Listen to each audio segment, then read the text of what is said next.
दोस्तों, स्वागत है आपका एक बार फिर से। हम पढ़ रहे हैं लक्ष्मीकांत, उच्चतम न्यायालय, सुप्रीम कोर्ट।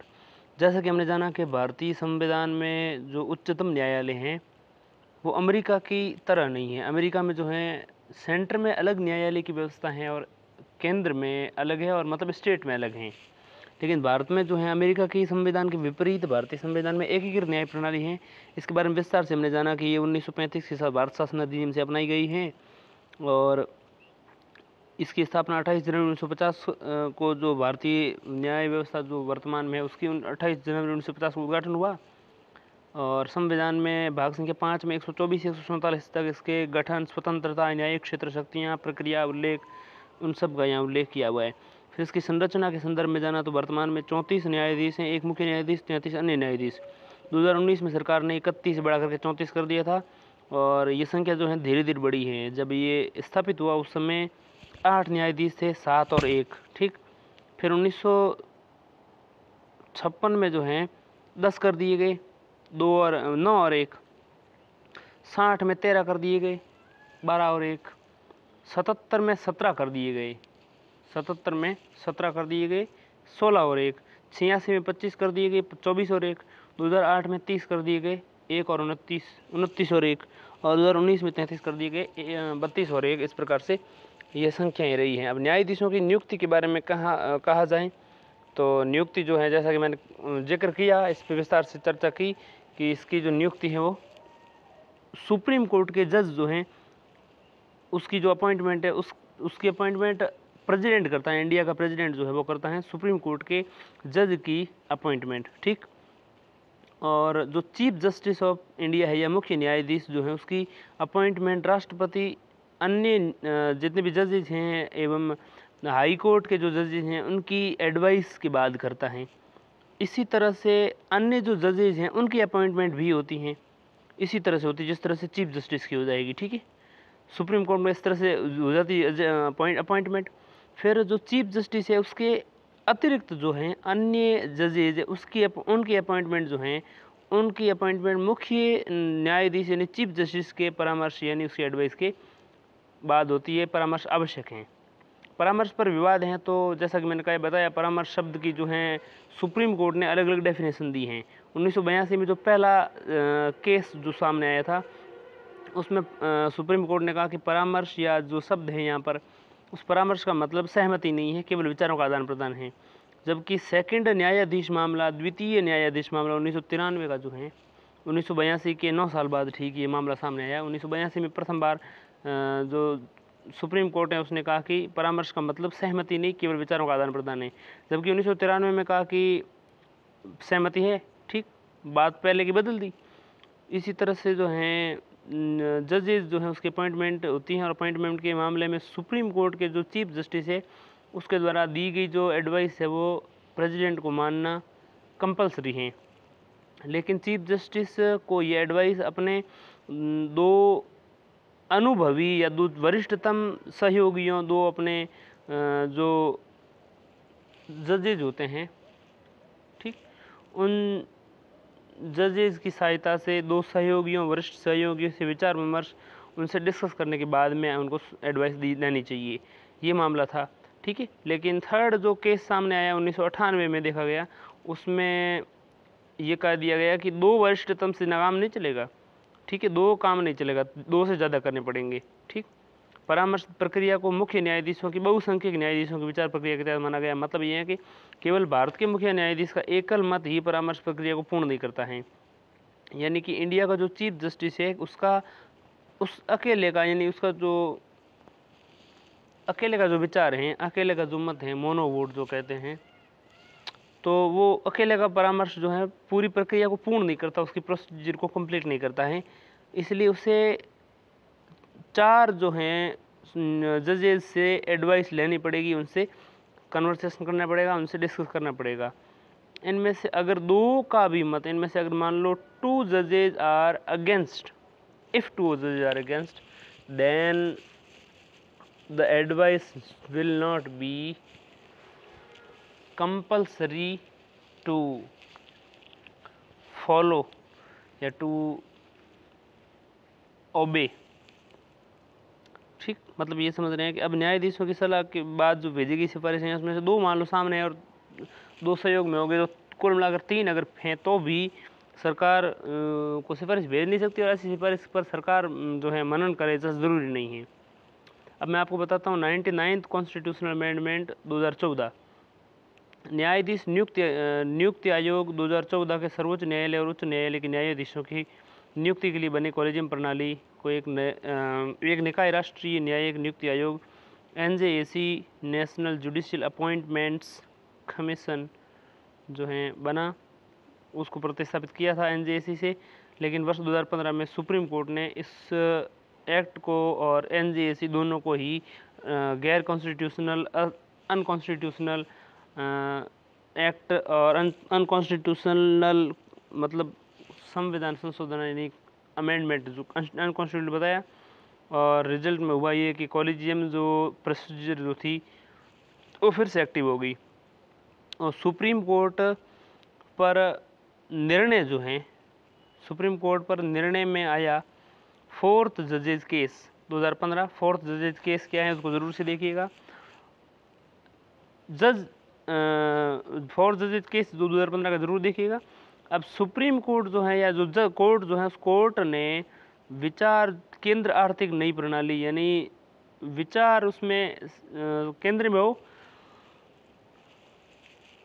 ऐसी इकोनॉमिक प्रोसीजर हो, अगर मान लो न्यू इकोनॉमिक प्रोसीजर हो, नई आर्थिक प्रणाली NJAC न्यायपालिका की स्वतंत्रता को प्रभावित करेगी, ऐसा न्यायालय ने कोर्ट ने कहा। मुख्य न्यायाधीशों की नियुक्ति जो है 1950 से 1973 तक ठीक से चल रही थी। 73 में ऐसा क्या हुआ कि मुख्य न्यायाधीश जनरली तरीका ये था कि जो चीफ जस्टिस वरिष्ठतम होता था उसको बनाया जाता था, ठीक है। लेकिन 1973 के बाद में ऐसा देखा गया कि सरकार जिसको चाह रही थी उनको वो मतलब चीफ जस्टिस यानी CJI बना रही थी। ऐसा पहली बार हुआ ये 1977 में।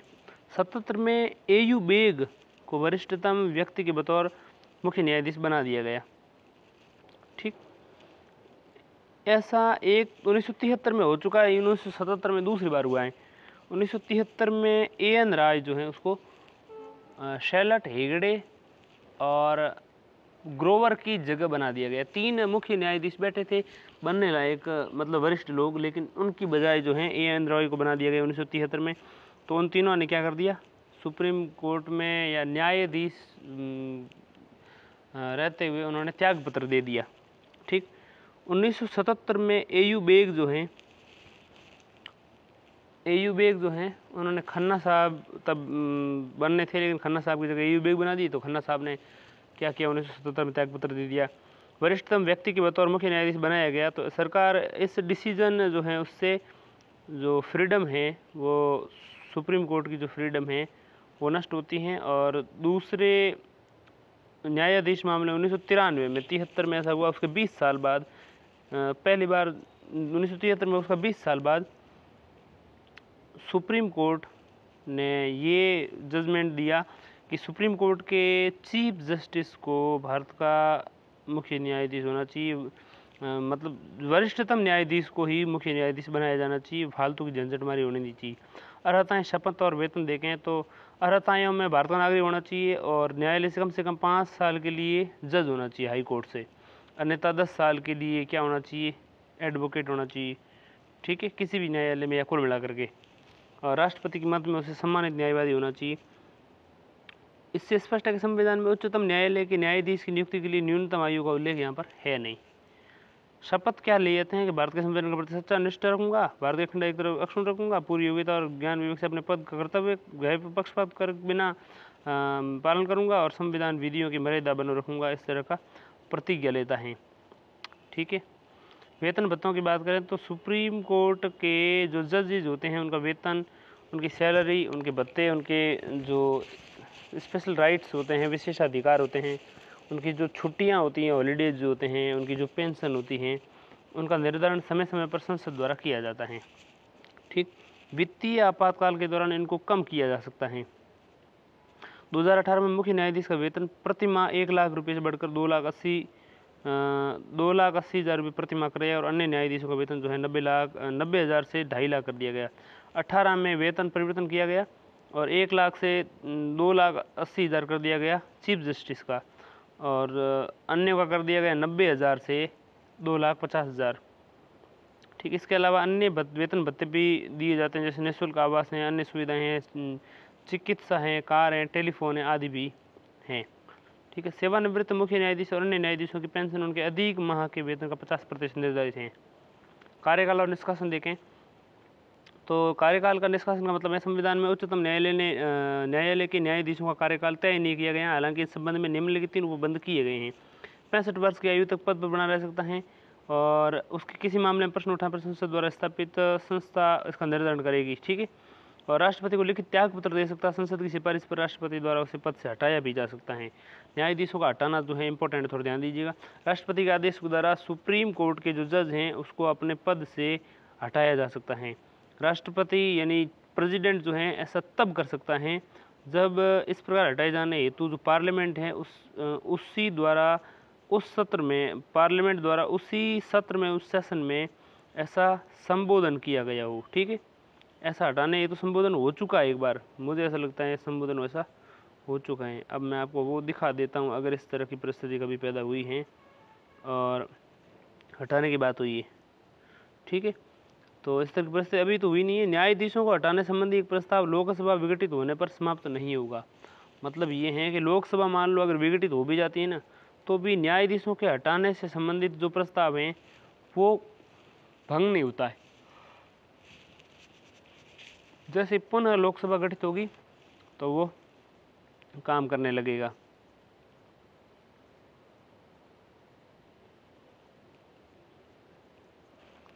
अब मान लो लोकसभा भंग भी होगी तो भी ये प्रस्ताव तो नहीं हटेगा, और हटाने का आदेश जो है, इस आदेश को संसद के दोनों सदनों से विशेष बहुमत यानी कि कुल सदस्यता का बहुमत होना ही चाहिए और उपस्थित का 2/3 तो होना ही चाहिए। ठीक है, समर्थन प्राप्त होना चाहिए और उसे हटाने का आधार दुर्व्यवहार या सिद्ध कदाचार होना चाहिए, ऐसे ही नहीं हटाया जा सकता। ठीक, न्यायाधीश जांच अधिनियम 1968 जो हुई थी उसमें सुप्रीम कोर्ट के न्यायाधीश यानी जज को हटाने के संबंध में महाभियोग की प्रक्रिया का उपबंध करता है। ठीक है, न्यायाधीश जांच अधिनियम 1968 महाभियोग संबंध में हटाने के संबंध में महाभियोग की प्रक्रिया का उपबंध करता है। सुप्रीम कोर्ट के न्यायाधीश को हटाने के संबंध में महाभियोग की प्रक्रिया का उपबंध करता है। पहला, निष्कासन प्रस्ताव 100 सदस्यों, लोकसभा के मामले में 100 और 50 सदस्य राज्यसभा के मामले में द्वारा हस्ताक्षरित प्रस्ताव होना चाहिए। और निष्कासन प्रस्ताव में लोकसभा के 100 लोग चाहिए, 50 राज्यसभा के, दोनों में से कोई एक परिस्थिति बन रही हो तो चल जाएगा। ठीक है, अध्यक्ष सभापति इस प्रस्ताव को शामिल भी कर सकते हैं और इसे अस्वीकार भी कर सकते हैं। ठीक है, यदि इसे स्वीकार कर लिया जाए तो अध्यक्ष सभापति को इसकी जांच के लिए 3 सदस्यों की सदस्यीय समिति गठित करनी होगी।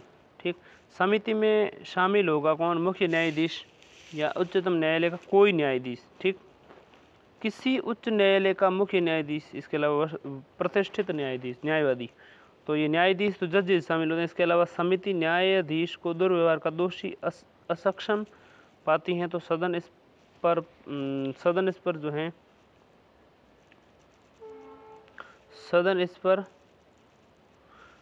प्रस्ताव पर विचार कर सकता है। इसके अलावा छठा बिंदु के विशेष बहुमत से दोनों सदनों में प्रस्ताव पारित कर इसे राष्ट्रपति को भेजा जाता है। अंत में राष्ट्रपति न्यायाधीश को हटाने का आदेश जारी कर देते हैं। ये रोचक है, उच्चतम न्यायालय के किसी न्यायाधीश पर अब तक महाभियोग नहीं चलाए गए हैं। पहला एवं महाभियोग का मामला उच्चतम न्यायालय के सामने न्यायाधीश वी स्वामी 1991-1993 का है। यद्यपि जांच समिति ने इन्हें दुर्व्यवहार का दोषी पाया पर उन पर महाभियोग नहीं लगाया जा सका क्योंकि लोकसभा में पारित नहीं हो सका। कांग्रेस पार्टी पहले मतदान से अलग होगी। अब हम सोचते हैं कार्यकारी तदर्थ और सेवानिवृत्त न्यायाधीश।